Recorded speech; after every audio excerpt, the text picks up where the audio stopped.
I saw my wife leaving with another man before the company party ended, so I ran after them, my heart racing more from desperation than from the footsteps. When I caught up with them in the parking lot, the way she held his hand said it all. I turned and walked away without a word, ending our story there. In the following days, she tried to justify herself, but her lover made it clear he never wanted anything serious. Alone and remorseful, she faced her own mistake. I gradually rebuilt my life and found a new love, someone who offered me respect, presence, and the calm I deserved. Some time later, she came to me with downcast eyes, apologizing. I forgave her. Not to get back together, but to free us both from the burden of our hurt. And that was when she understood the weight of the choice she had made. And even though her words still echo in my head sometimes, even though the scent of her perfume still lingers in some of my closet's memories, it wasn't in that parking lot that the pain began. The pain had already been building in silences, in averted glances, in messages she always typed too quickly. But in that parking lot, under the cold, yellow light of a crooked streetlight, she confirmed what I'd already suspected but never had the courage to accept. I wasn't enough anymore. Or worse, I never was. And the worst part wasn't what I saw, but what she didn't do.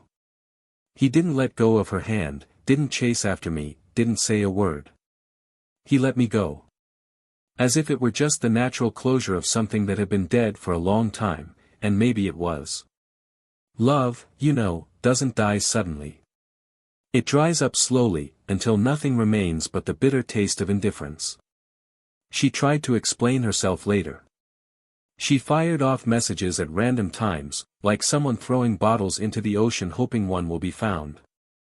She waited for me outside my house, left notes in the car, sent me crying audio messages, saying it was all a mistake, that she didn't know what she was doing, that he meant nothing.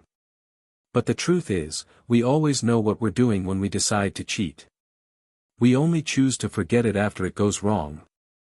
And it went wrong for her. Because he, the lover, didn't stay. He never intended to stay. He said to her face, without guilt, without drama, like someone ending a work call, "You knew from the start this wasn't serious." And so, she, who once held my hand so proudly in front of everyone, was left alone, with her eyes swollen and her pride in tatters. While she desperately tried to pick up the pieces of a castle she herself set on fire, I did the opposite. I began to rebuild. I reconnected with my own silences, learned to sleep on the left side of the bed without waiting for a body on the other side.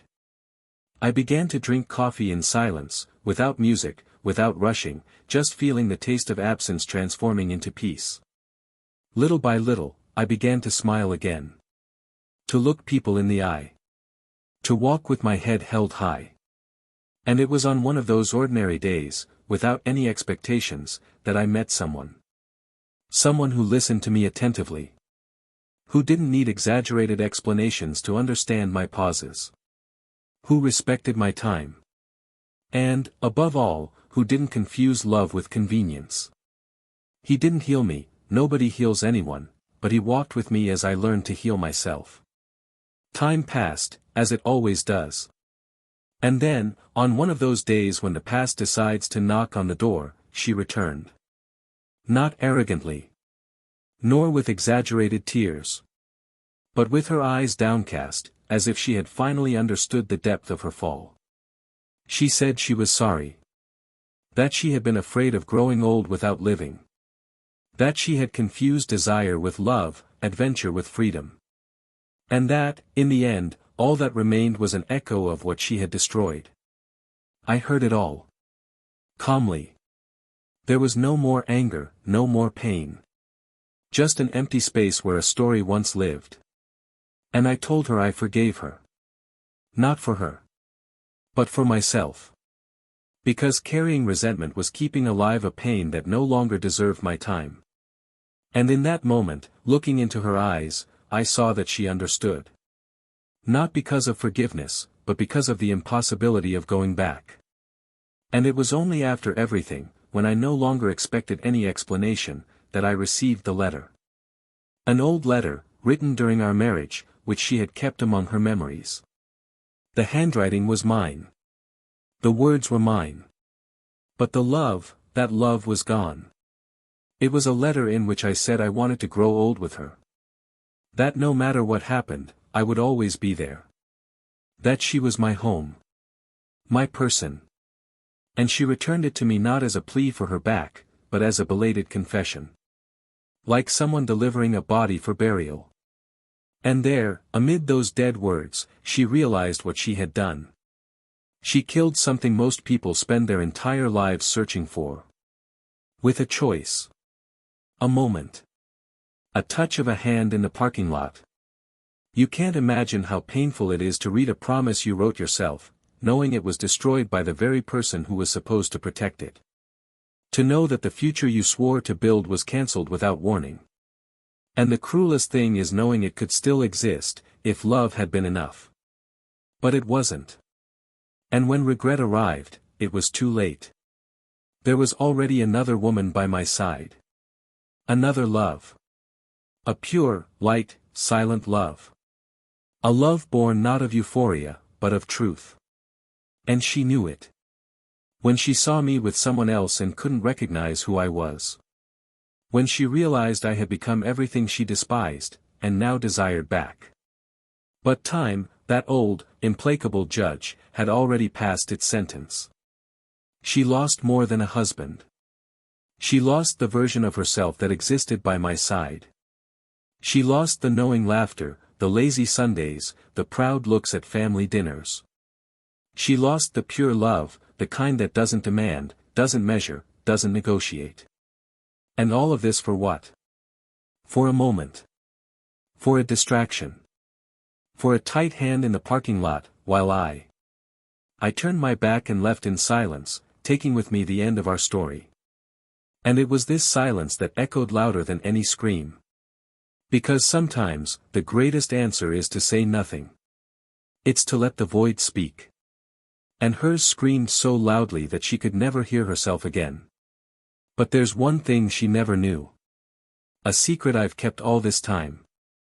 Something that, if she'd discovered it sooner, maybe she would have done everything differently. Maybe I would have hesitated. Maybe she would have chosen to love me again, just for fear of losing something that can't be recovered. And it's this secret that changes everything. Because not every betrayal destroys only the present. Some destroy entire futures. And sometimes, even destinies. Welcome to the channel.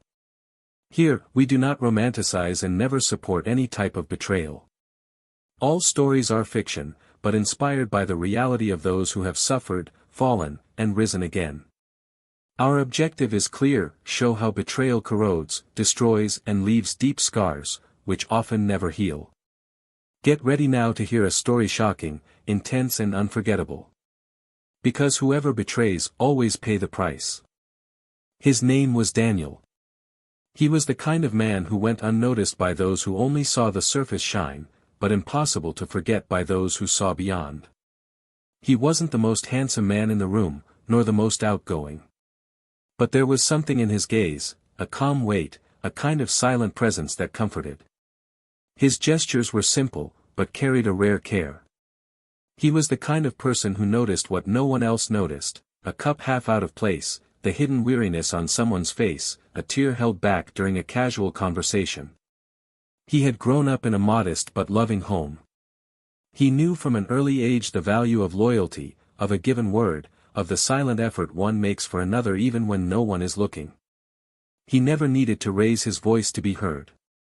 He never liked games, half-truths, or lukewarm love. He believed that true love was the kind that endured boredom, silence, and seasons. The kind that stayed, even when everything seemed to fade away. Her name, on the other hand, was Laura. And Laura always had a natural glow, a light way of filling spaces. She was communicative, had an easy laugh, and a way of touching someone's arm while speaking that made anyone feel special. She carried an aura of independence, as if she owned her own world, but behind her smiles lay a restless soul. Laura had always been afraid of time. I dreaded the idea of stagnation, as if stopping were the same as disappearing. I sought intensity in everything, in the books I read, the friendships I maintained, the trips I dreamed of taking. When she met Daniel, she felt different. He wasn't like other men who tried to impress her with exaggerated promises or pretty words.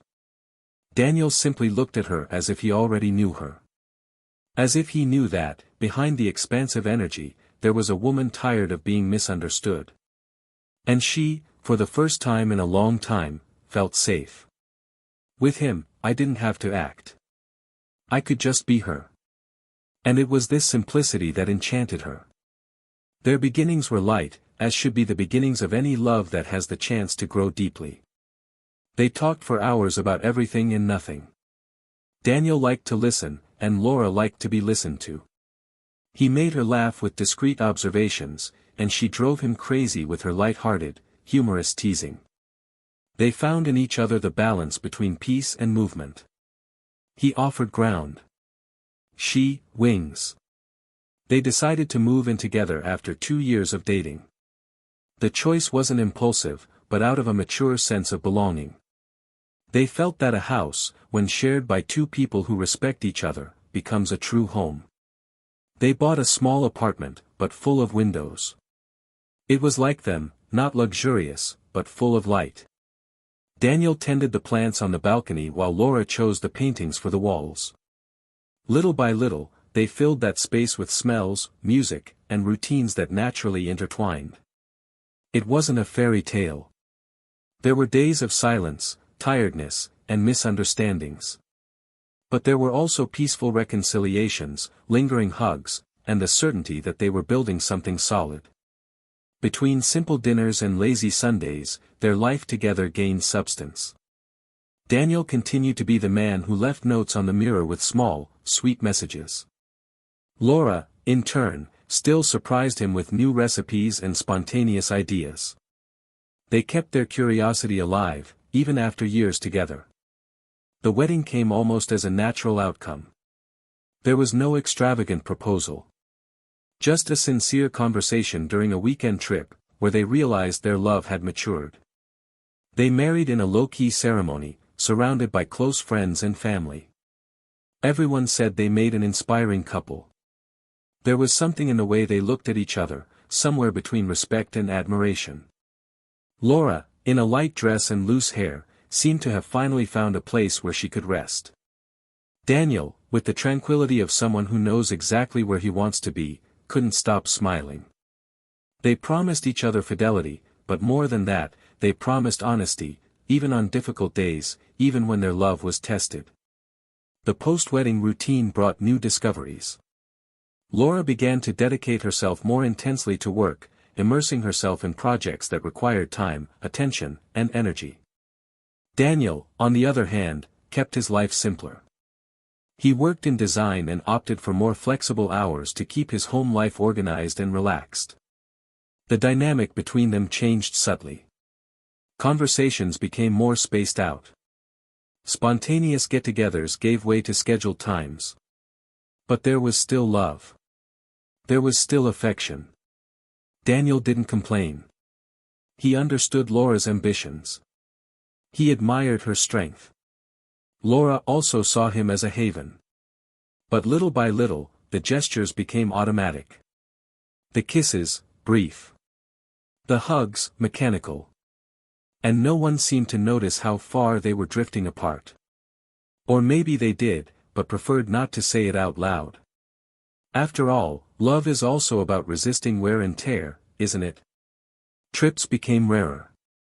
Dinners became quieter. The TV began to fill the spaces that had previously been reserved for conversation. Daniel missed the initial lightness, but he never stopped trying.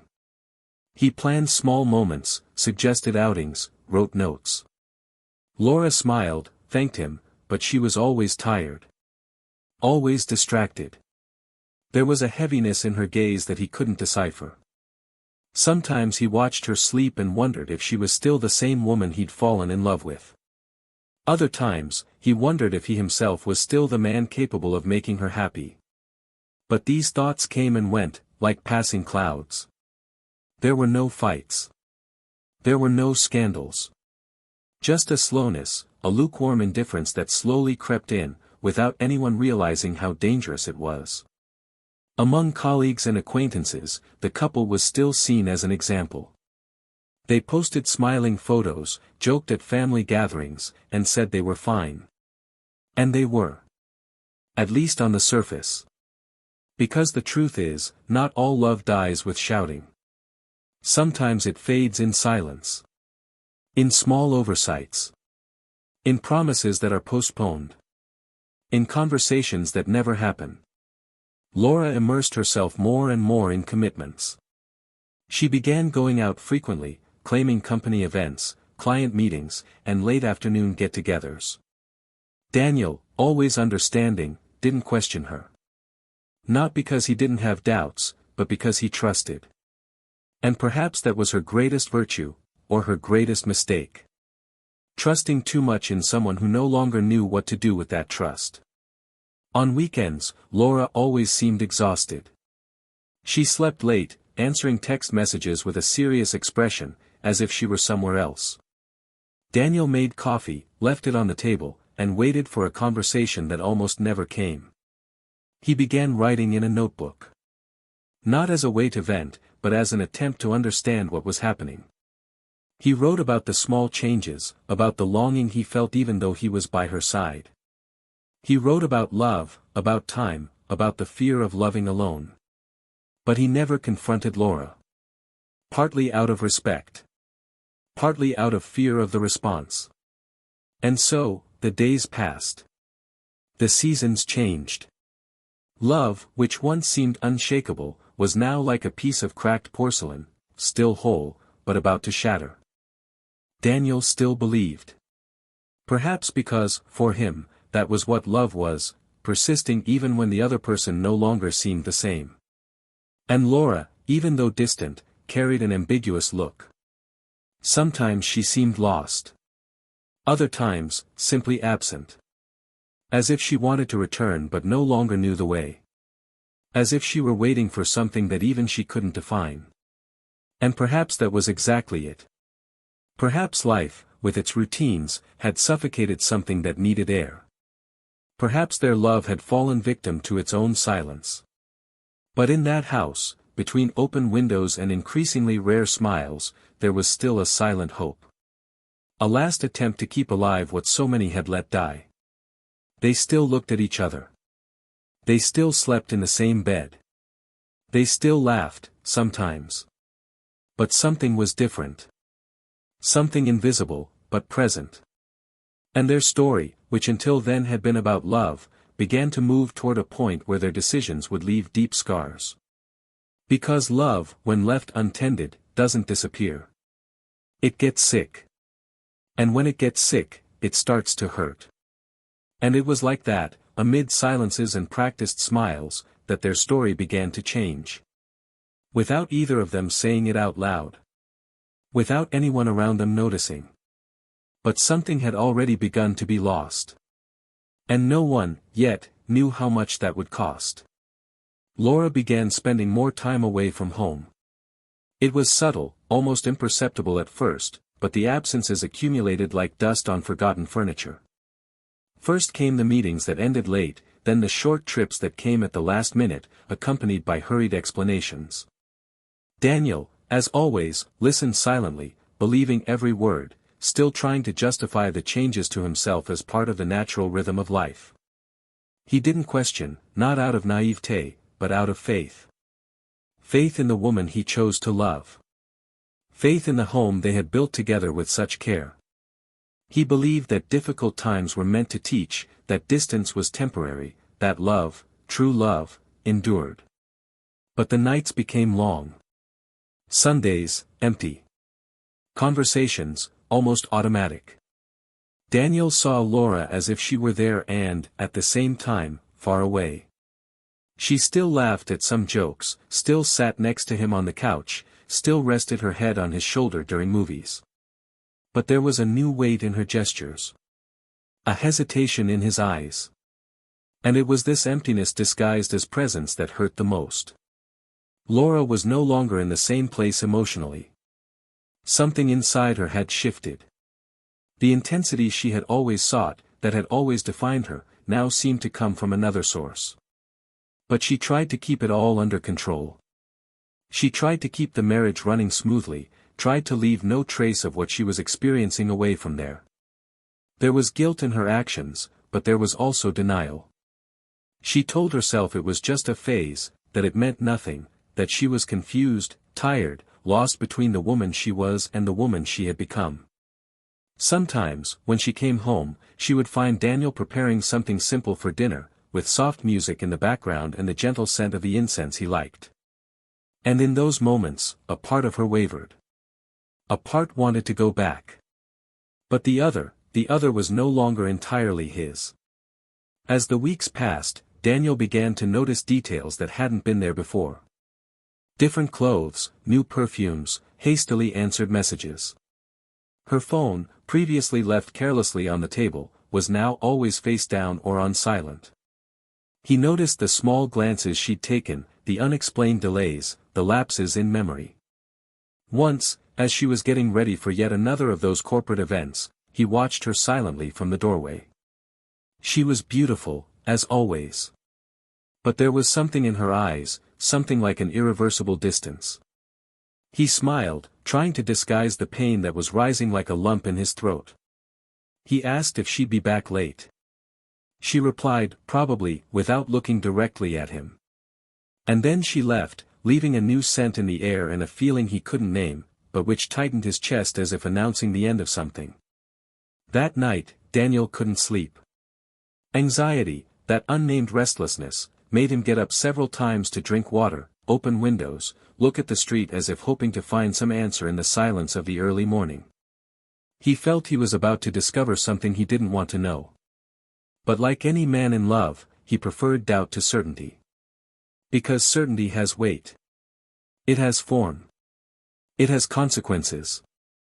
Over the next few days, he tried to return to his routine, focus on work, tend to the plants, keep the house alive. But everything seemed lifeless without her. And the cruelest thing was that she was there. And, at the same time, she wasn't. Her absence was physical, even in her presence. And this absence was becoming unbearable. One afternoon, folding a pile of clothes in his room, Daniel found something that made him freeze. It was a movie ticket, from a date and time when she had said she was in a meeting. It wasn't just a piece of paper. It was a gap. A crack in the narrative. The first puncture in a balloon about to burst. He put the paper away without saying anything. Not because he wanted to pretend he hadn't seen it, but because he needed more. He needed to understand. He needed to know exactly where he had lost the woman he loved. He began to observe more closely. To listen between the lines. Smelling the lie before it was even spoken. And deep down, he still wanted to be wrong. He still hoped it was all a figment of his imagination, worn down by time and the longing for a love that, perhaps, only he still felt. Then the invitation to Laura's company party arrived. An annual, formal event, one she always mentioned with a certain pride. Daniel wasn't particularly fond of such settings, but he decided to go. He felt he needed to be close, see for himself, touch that reality that seemed so distant to him. Laura hesitated, but agreed with a practiced smile. On the night of the event, she looked impeccable. She wore a dress he'd never seen before. When he asked if it was new, she changed the subject. They arrived together, but it was as if they'd arrived in different cars. In the ballroom, she was immediately overwhelmed by colleagues, by greetings, by conversations that didn't include Daniel. He stood on the sidelines, like a last-minute guest. He watched her every move with an attention that mixed love and pain. He saw how she lit up at certain moments, how she smiled differently at certain people. He tried to ignore it. He tried to enjoy the evening. But something was wrong. Something that grew inside him like a fever. It was almost by chance that he saw her leave through the side door, discreetly, looking around before disappearing. Something inside Daniel screamed. Instinct, wounded love, desperation. He followed her, his heart pounding so hard it seemed to echo in the empty hallways. When he reached the parking lot, he paused for a second, as if needing courage to continue. And then he saw it. In the dim light of the streetlights, Laura was with her back to him, leaning against another man's car. She was laughing at something he was saying, her gaze filled with intimacy. And then, as if in a natural gesture, without hesitation, she took his hand. There were no words. There was no scandal. There was only that touch.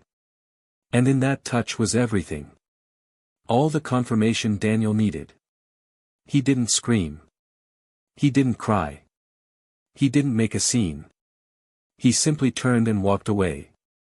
Each step was a rupture. Each step was a renunciation. He arrived home with the silence clinging to his skin.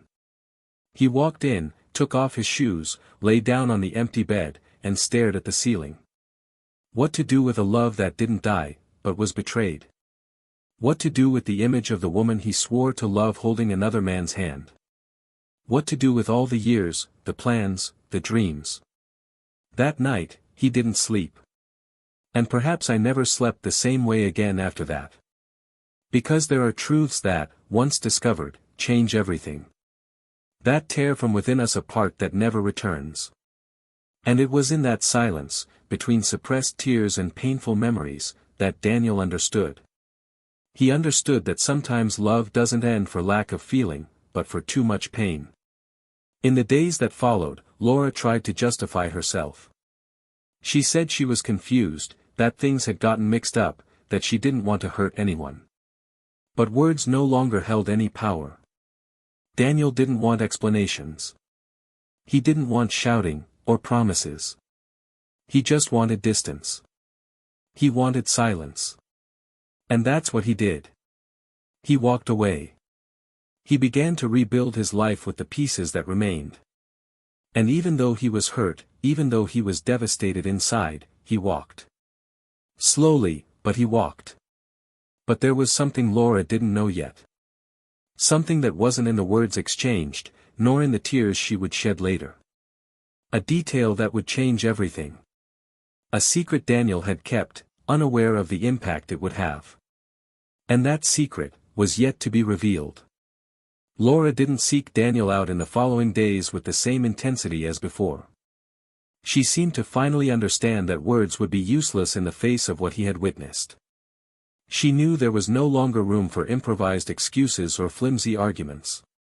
He had seen it with his own eyes. And he had left. But like every true feeling that is hurt, the pain doesn't fade with time alone. It transforms.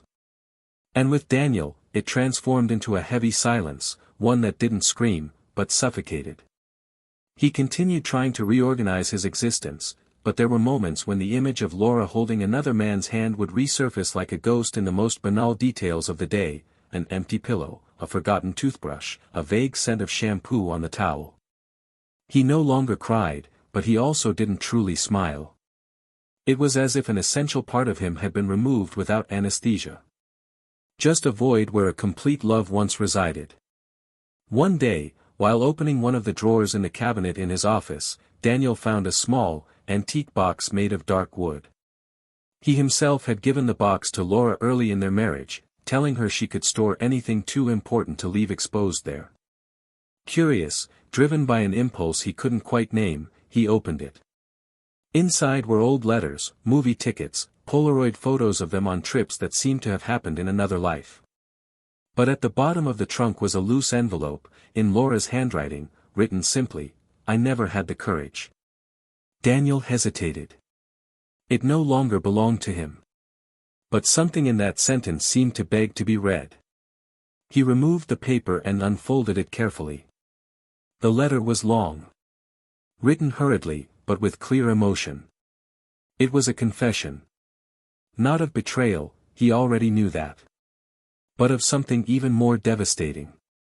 In the text, Laura recounted an old letter Daniel had written to her years ago, in the middle of an ordinary night, in which he said he wanted to grow old with her, saying that even if life separated them, he would continue to choose her, every day, even on the worst days. She said she had kept that letter for a long time, like a charm, as proof that she was loved in a rare way. But in a moment of silent rage, feeling neglected, unable to express her own fears and frustrations, she tore it up. Alone, in her room.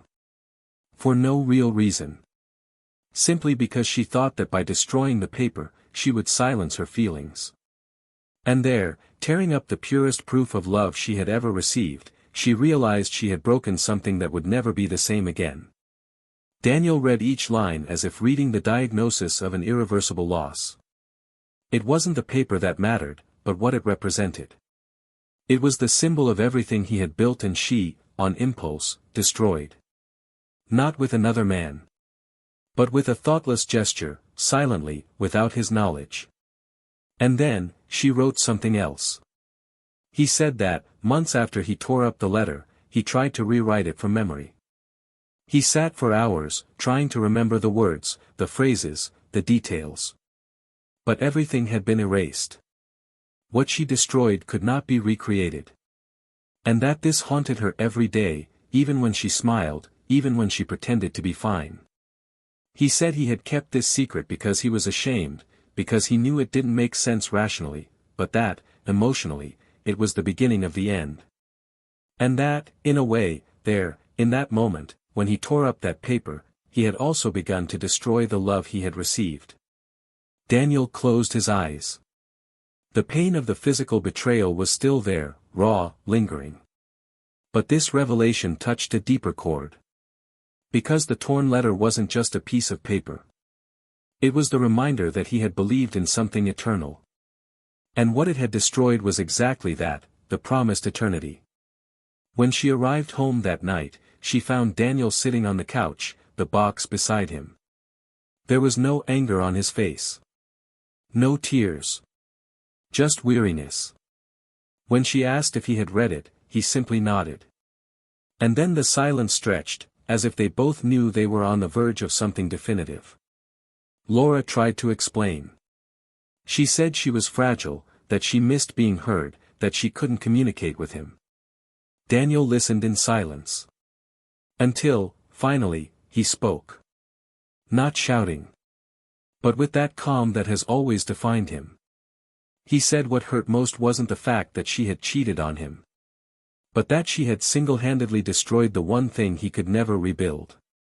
He said that the letter was written on a night when he felt lost, doubting himself, and that writing to her was his way of finding meaning.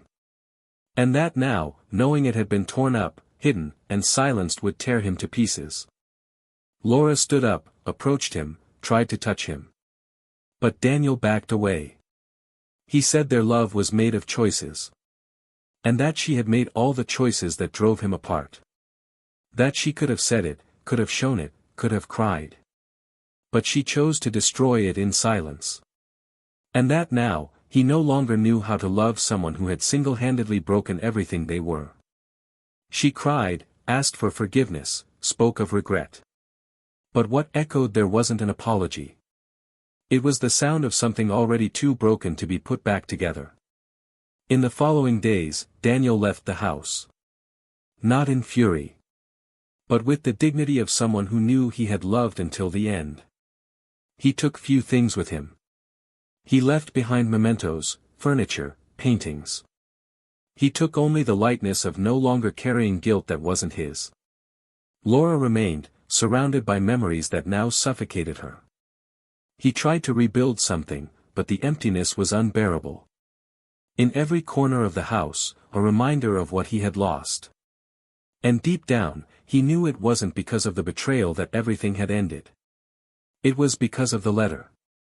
Because it was there, in that gesture, that she had shattered the foundation of his love for her. The betrayal was merely the consequence of a series of choices she had made. And then, one day, walking down the street, Daniel saw something he hadn't expected. In a small bookstore, he saw a display case of old love letters, sold as collector's items. And there, standing in front of the window, he understood everything. What is written doesn't always survive. But what is felt, that never completely disappears. The memory of that night, of the handwritten letter, of the sincere promises, was still with him. Not as pain. But as a testament to someone who loves completely. And perhaps, one day, he would write again. But this time, for someone who knew how to cherish them. Daniel moved into a modest apartment on a quiet street, surrounded by trees that swayed in the wind as if trying to soothe everything he still carried inside. The new house was small, but it offered him a different silence than the one he'd experienced in recent months, a clean silence, with no tension in the corners, no unspoken words echoing off the walls. He began decorating the space with objects that symbolized a new beginning. The plants returned. The soft music that once filled the house now played softly on the record player, as if it were the soundtrack to a life slowly reshaping itself. He no longer spoke about the past. Not because he'd forgotten it, but because he understood that brooding only delays healing. Even so, there were days when the world seemed to stop for entire seconds, like when he passed a cafe where he used to meet Laura after work or bumped into someone who was part of their circle. In those moments, time seemed to breathe more strongly, reminding him that certain pains don't tell you when they'll pass. Laura, on the other hand, remained in her old apartment. Now, the room seemed larger, but not because of space. It was his absence that made everything feel bigger. The closet still held a few items Daniel had forgotten, and every time she opened one of the doors, it was like opening new wounds in barely formed scars. For a few weeks, she tried to fill the empty spaces with movement. She rearranged the furniture, changed curtains, donated clothes. But no physical gesture could change the emotional space he had left. Her friends, once so present, seemed more distant now. Many learned of the betrayal. Some went silent, others drifted away. She discovered, the hard way possible, that when you lose someone like Daniel, you don't just lose a love. You also lose your self-image. And all she saw in the mirror was a version of herself she didn't recognize. She tried to write. She tried to work more. He tried to fill her days with routines. But there was no routine left to comfort her. Months passed. The seasons changed. And life, in its relentless flow, continued. Daniel reconnected with some old friends, rediscovered the pleasure of walking at night, aimlessly, just to feel his body moving. He avoided social media, avoided news about Laura, avoided returning to anything that reminded him of her. One day, however, during an art exhibition, he met someone. It wasn't immediate, nor intense. It was calm, light, almost imperceptible. Her name was Helena. A serene woman, with a gentle smile and a curious gaze. She had also gone through a painful breakup, and perhaps because of that, she expected nothing more than a good conversation. The two began seeing each other frequently, not out of need, but out of genuine affinity. With her, Daniel felt different. There was no weight, no past hanging in the air. There was a new freedom, a possibility of writing new letters, this time to a story that was being born clean. Laura found out about Helena by chance, running into a mutual friend at a coffee shop. When she heard the name and learned that Daniel was with another woman, her chest tightened in a way she hadn't expected. She no longer had the right to care, but she did. Not because she wanted him to be alone, but because she suddenly understood that he was truly moving on. That the memories they'd shared were being buried by new ones she'd never be a part of. He came home that afternoon and stared at the wooden box again. He read the letter he'd written and never sent. He considered throwing it away. He considered calling it. But he chose to do something he hadn't done in a long time, listen. He listened to his own feelings. He listened to the silence. And in that silence, he knew the love he'd lost could not be regained. But still, she felt something inside her need to be said, not by him, but by herself. A month later, Laura showed up at the place where Daniel taught occasional classes on design and creativity. It was an activity he had recently resumed.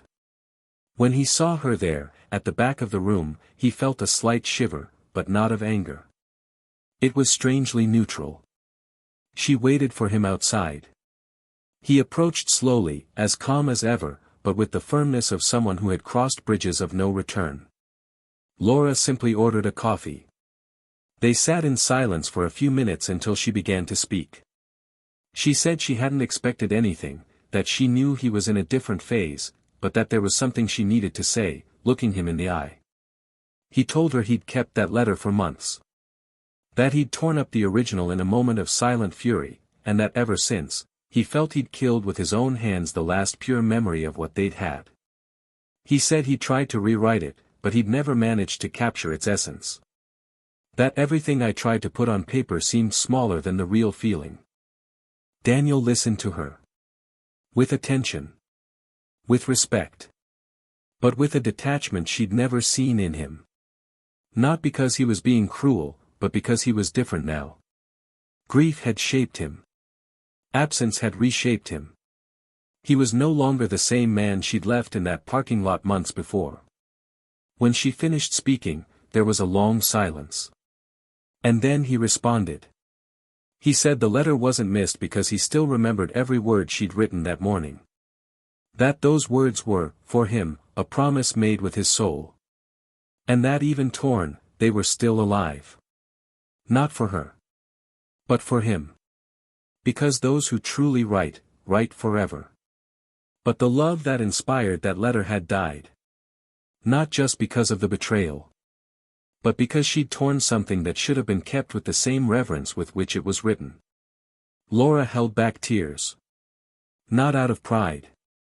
But because she knew that moment wasn't about forgiveness. It was about acceptance. He continued, saying he now understood something he'd missed before, that not everyone knows what to do with a complete love. That often, people ask for intensity, but when they receive depth, they're frightened. That she sought the extraordinary in fragile places, and lost the essential by not recognizing it when she held it in her hands. She lowered her eyes and apologized one last time, but he just smiled.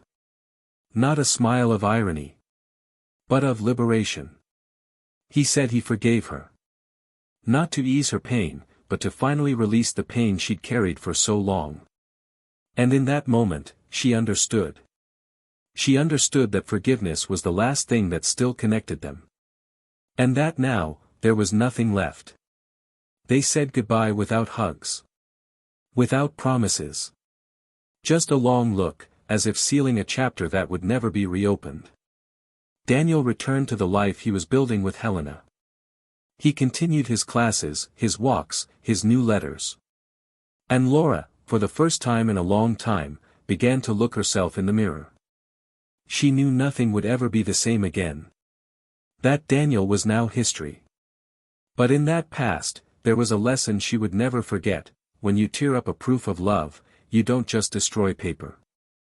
You destroy trust, time, and the future that could have been. She wouldn't get another chance. But now, at least, she had a conscience. And somewhere far away, in a windowless apartment, Daniel put on a record, with Helena dancing barefoot around the living room. And as he observed that simple, sincere moment, he realized he was exactly where he belonged. Not because he'd forgotten what he'd experienced. But because he'd learned to love again, and better. The days following Daniel and Laura's last encounter carried the weight of finality, not because there was anger or unresolved pain, but because everything had finally found its place.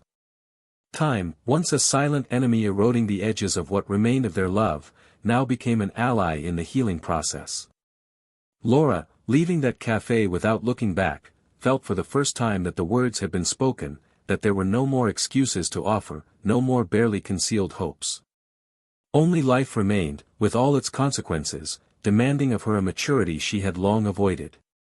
Upon returning home, she looked at her surroundings with different eyes. For the first time, she didn't cling to objects, to smells, or to nostalgia. She simply sat on the floor of the empty living room and took a deep breath, accepting that she was finally alone with herself. Daniel, for his part, resumed his routine with serenity. Not coldly, but lightly. There was a new clarity in his gestures, as if the pain had cleared his vision of what truly matters. Helena, perceptive as she was, noticed the changes but didn't question them. She understood that one's past doesn't have to be a ghost, but rather a journey that teaches one how to better navigate the present. Daniel and she continued building something unhurriedly, respecting each other's boundaries, offering affection daily, with simple gestures that didn't require grand promises to be meaningful.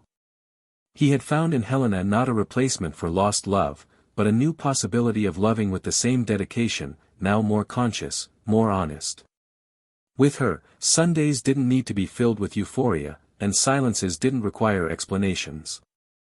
They simply coexisted, with a kind of peace Daniel had never experienced before. Meanwhile, Laura faced a more solitary process of rebuilding. She began attending a support group for people who had faced traumatic breakups. She didn't talk about the betrayal in detail, but gradually, amidst accounts of other pain, she began to understand that her story wasn't unique. And precisely because it wasn't unique, it was real. Accepting this was harder than she expected. She always believed she was special, that her love with Daniel was different, almost shielded from the banality of common breakups. But deep down, she had neglected the essential, care. In the group, she heard a woman talk about how betrayal doesn't begin when someone sleeps with someone else, but when they emotionally abandon the person by their side. These words echoed in her mind like a truth she had avoided facing for a long time. Laura had betrayed long before the physical betrayal.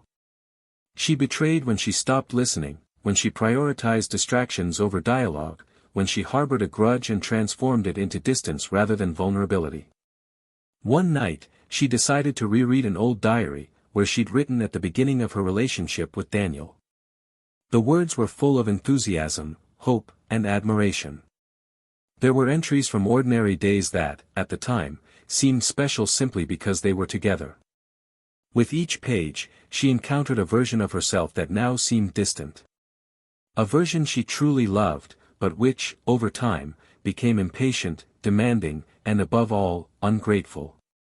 She finished reading it, crying silently, not for the loss of Daniel, but for the loss of herself. She realized that the love he offered was more than she knew how to receive. And that the maturity he demonstrated, even in pain, was the kind of love that demands responsibility. Laura had confused freedom with escape, intensity with lack of control, novelty with substitution. And now, with all the time in the world alone, she understood that love is not about what the other offers us, but about what we do with it. Daniel, at the same time, began to be more sought after in his field. His calm demeanor, combined with his sensitivity, caught the attention of people seeking not only a professional but also someone who understood the human side of projects. He began to be invited to lectures, events, and creative gatherings. His voice, previously restrained and shy, now conveyed confidence and inspiration. The painful experience he had endured had not hardened him, on the contrary, it had made him even more empathetic. In one of these lectures, he spoke about emotional reconstruction. He didn't mention names or give details, but used his own wounds as a starting point to explain how affection is the true foundation of our choices. At the end, he received a standing ovation. Helena, who was in the audience, simply smiled, her eyes full of tenderness. She knew the man had been shattered, but she also knew he had managed to rebuild himself with rare dignity. One random late afternoon, while walking through a quiet park, Daniel saw a scene that froze him for a moment.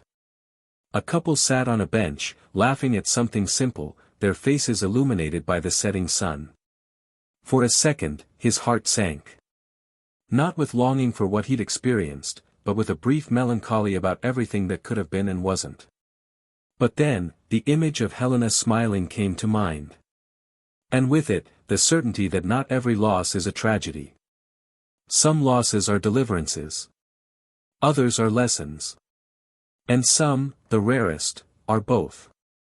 And there, sitting in the shade of a tree, he wrote on his phone's notepad a phrase he might never share with anyone, but which represented exactly where he was: to love is to insist when it's worth it, and to let go when there's nothing left to hold on to.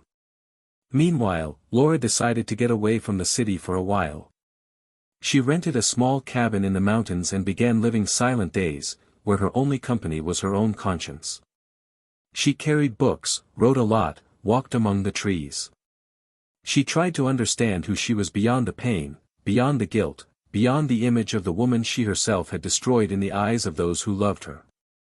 One morning, sitting on the porch with a hot cup in her hands, she wrote a letter. Not to Daniel, but to you. A letter of forgiveness, not justification. In it, he confessed all the small deaths he had caused within himself by straying from what was true. He promised that, from then on, he would never stop caring for what he loved, and that if love ever returned in any form, he would know how to protect it with the reverence he had failed to show before. He placed the letter in an envelope, sealed it, and placed it in a new wooden box. Not as a way of erasing the past, but to ensure that, this time, she would know how to cherish what mattered. On the other side, Daniel continued his life. Stronger, lighter, more whole. There were days when memories would surface, because forgetting isn't about erasing, it's about ceasing to hurt, but now those memories no longer hurt him. They simply existed, part of the journey. Helena loved him patiently, with presence, with truth. And he loved her back with the same dedication. They didn't need to promise forever. The now was enough. The past between him and Laura hadn't disappeared, but now it was just a story left in a previous chapter. A story with a necessary ending, but with a profound moral: love only survives when it is cared for. Neglected, it turns into absence. And every absence, when ignored, becomes distance. And too much distance, when it sets in, becomes an end. At that stage when everything seemed to have already been said, lived, and felt, fate, with its subtle irony, still had one last piece to move on the board. Daniel was going through a moment of complete inner reorganization. It was no longer about recovering from pain or proving anything to himself. Now, it was simply about living with integrity and surrendering all that remained of his story. His days with Helena took on new hues. There was comfort, there was complicity, but above all, there was reciprocity. The lightness he found in her was not an escape, it was the consequence of a love born without the weight of demands or unresolved absences. Helena admired him, not for what he'd been through, but for who he'd chosen to become after it all. And Daniel, in his own way, allowed her to access parts of him that had been locked away for too long. It was a slow, intimate, but real process.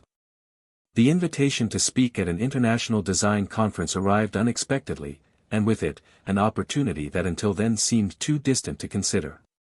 The trip would require a few weeks abroad, which initially caused some hesitation. But Helena, upon hearing the proposal, simply smiled and said with the calm that only those who truly love can offer, "You have to go. It will be good for you. I'll be here when you get back." There was no pressure in her eyes, only sincere encouragement. Daniel accepted. It was more than an event, it was a silent sign that he was finally living for himself, for his own dreams, unmoved by fear, memories, or the need to prove something. Before leaving, he stopped by his sister's house to drop off some things and visit his nephews, and there, sitting at the table with hot coffee in his hands, he realized that the most important bonds were alive again around him. His family hadn't pressured him during the separation. They knew the pain, but they respected his time. Now they could laugh together again, share stories without the weight of the past interrupting the moments. Meanwhile, Laura was returning from her mountain season with a different kind of silence in her chest. A silence that didn't hurt, but still demanded answers. His seclusion had been less about escaping and more about relearning. He no longer wanted to try to erase what he'd done, but to deeply understand why he'd done it. Back in the city, she also returned to therapy, resumed some work as an independent consultant, and began getting involved in social projects supporting women facing emotional crises. It was her silent way of trying to balance what she'd caused. With each story she heard, she rediscovered pieces of herself and, with humility, accepted that the wounds we inflict on others are always mirrors of what we haven't yet resolved within ourselves. He was far from feeling at peace, but for the first time in a long time, he had a direction. It was during one of these volunteer activities, at a community school, that she encountered a familiar gaze. A young woman, through tears, confessed to the project psychologist that she had cheated on her boyfriend, that she felt lost, that she didn't know how to go back to being who she was before the choice she made. Laura didn't intervene at the time. But that night, at home, she wrote her an anonymous letter, saying, "Sometimes, when we cheat, we think the mistake is only in the action, but the root is in everything we neglected before that. Don't try to erase the guilt, understand where it comes from. Forgiveness begins when we forgive ourselves for who we've become. And decide to change." She sealed the letter, delivered it the next day without a name, and returned home with a restless heart. She knew that gesture didn't erase her past, but perhaps it was a small sign that she was finally understanding what needed to be understood. Meanwhile, across the ocean, Daniel presented to a diverse audience of people from different cultures and backgrounds. He spoke about design and creativity, but inevitably delved into deeper themes. He shared how creative processes often resemble our emotional processes: destruction, drafting, making mistakes, rebuilding, and creating a new version. At the end of the talk, he was approached by a Japanese man who, in heavily accented English, said, "Sometimes you have to break to reform more beautifully." "You didn't break, you remade yourself." Daniel thanked him silently, with a small smile, and in that moment, he knew he was finally in the right place, doing what he was supposed to do. Upon returning, he found Helena waiting at the airport with a makeshift handwritten sign: "The world was better with you there, but it's more beautiful with you here." They laughed. They hugged. And in that embrace, Daniel felt something he hadn't felt in years: belonging. It was no longer about an unresolved past, nor about the need to protect himself from new pain. It was, finally, about living in the present with courage and gratitude. The days that followed were peaceful, almost ordinary, and that was precisely what enchanted him most. There were no promises, but there was care. And that was enough. One afternoon, while visiting a new bookstore that had opened downtown, Daniel was leafing through a book of old letters when, among the pages, he found a delicately underlined quote: "The love lost through carelessness is always the hardest to forget." He took out his phone, took a photo, and sent it to Helena with a simple comment: "Thank goodness I know how to care now." She responded with a heart and an audio message saying, "And I know how to receive." Simple, direct. But it was all there. That same week, Laura was surprised by an invitation. An old colleague, now the director of a small publishing house, had read some of her writing published in an independent magazine and wanted to discuss the possibility of compiling her reflections into a book. The idea wasn't commercial, it was personal. She resisted at first, but after reflection, she accepted. Perhaps it was time to tell her story, not to justify what she'd experienced, but to transform what hurt into learning. She began organizing her ideas, her writing, her notes. Revisiting old feelings was exhausting, but also revealing. She wrote frankly, without trying to gloss over flaws, without disguising her mistakes. And when she finished the final chapter, she felt she had finally crossed the bridge she'd so feared crossing. Not because she'd overcome everything, but because she'd understood that guilt doesn't disappear, but can be transformed into awareness. A few weeks later, Laura and Daniel crossed paths again, this time at a contemporary art event.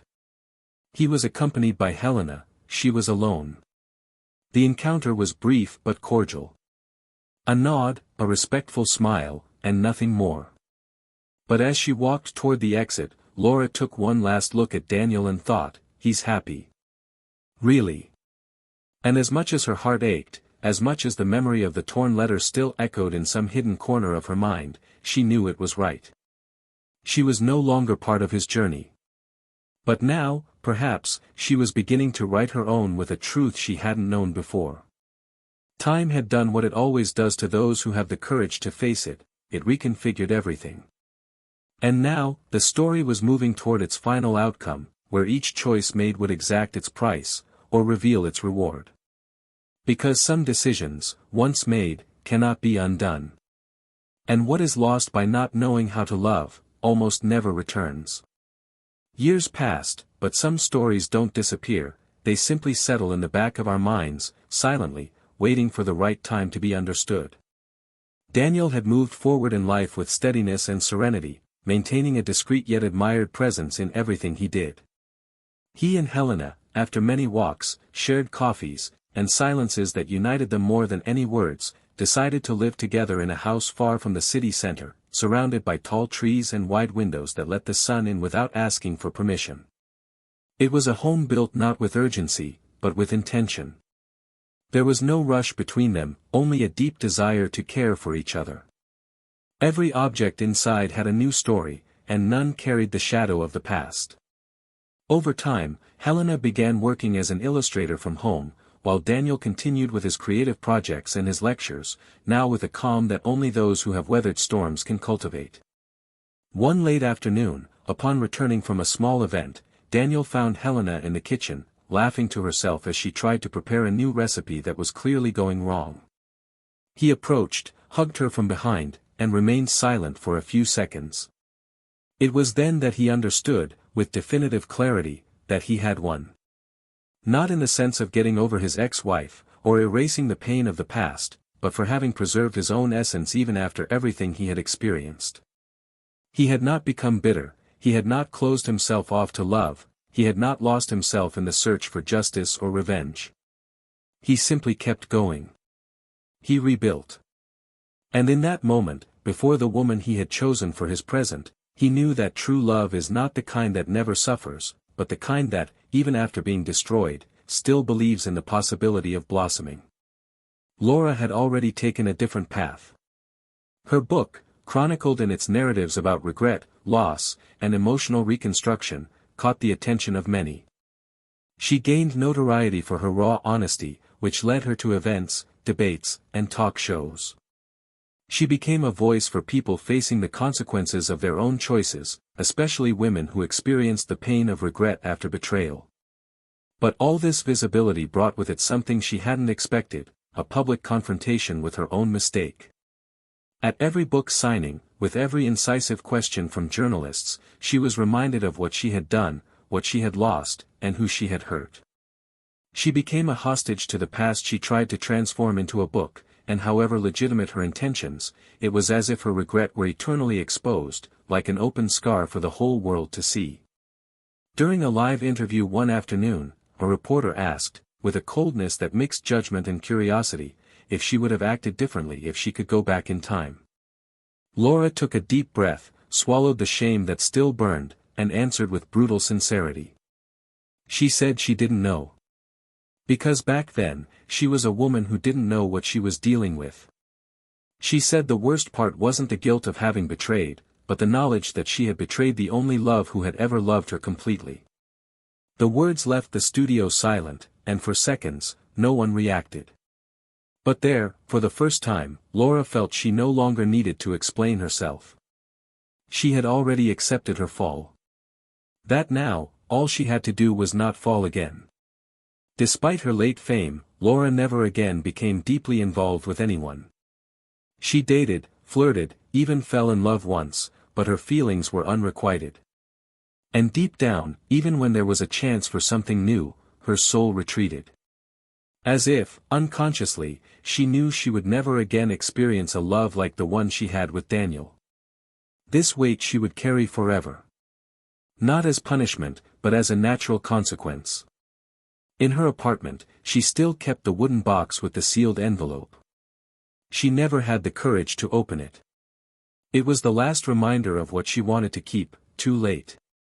Sometimes, she looked at that box as if visiting a grave. She knew that the woman she had been, the one she loved, betrayed, and lost, was buried there. And she also knew that nothing more would come from it. Daniel, however, eventually became a father. Helena became pregnant at a time they both didn't expect, but they welcomed the news with serene joy. The arrival of their son reorganized all their priorities, as life does when it decides there's always more to come. Daniel discovered in his role as a father a new way of loving, quieter, more protective, deeper. Watching his son grow, he felt healed in a way he hadn't known he needed. Not because he'd forgotten everything he'd experienced, but because, now, when telling bedtime stories, he realized he had something real to teach, the importance of caring, of keeping one's word, of knowing how to walk away when respect is no longer there, but also of forgiving when pain no longer serves as armor. Once, when the boy was already walking and babbling, Helena asked if he still thought about Laura. Daniel, with the frankness he always maintained with her, answered yes. He said it didn't hurt, that he didn't miss her, but that certain stories remain because they shape us. He said he didn't wish her harm, but that he hoped she had finally understood that love isn't what we feel, but what we do with what we feel. Helena embraced him, without jealousy, without insecurity, only with the certainty that she was with a whole man. And Daniel knew, once again, that he had won. Life wasn't cruel to Laura. But it was fair. It gave her room to grow, but it never gave her back what she had squandered. And that, in itself, was enough. On cold nights, sitting alone on the porch, she wrote new letters, which she didn't send, which she didn't show to anyone, just to keep the act of reflection alive. Daniel, in his new home, wrote letters too. But to his son. Letters that one day the boy would read, understanding that the father he once had was betrayed, yes, but he chose not to be defined by it. He chose to love again. And to love better. If you've made it this far, now I want to know, what did you think of this story? What part resonated with you the most? Comment below, I'd love to hear your thoughts. And if this story touched you in any way, subscribe to the channel now, because we have many more powerful, real, and unforgettable stories like this one. And before we finish, take this thought with you: when betrayal happens, it doesn't just destroy the bond with the other person. It destroys trust, self-esteem, plans, and even the betrayed person's self-image. Cheating is breaking everything that was carefully built, leaving behind respect, admiration, and affection. And the cruelest thing is that, often, the betrayer only realizes this when it's too late. Here on the channel, we make it clear, we do not condone any kind of betrayal. Our commitment is to show, through fiction inspired by real life, how every choice has weight, consequences, and, above all, a price. Let this story serve as a reminder: those who destroy true love rarely find another like it. And when they do, they no longer deserve it.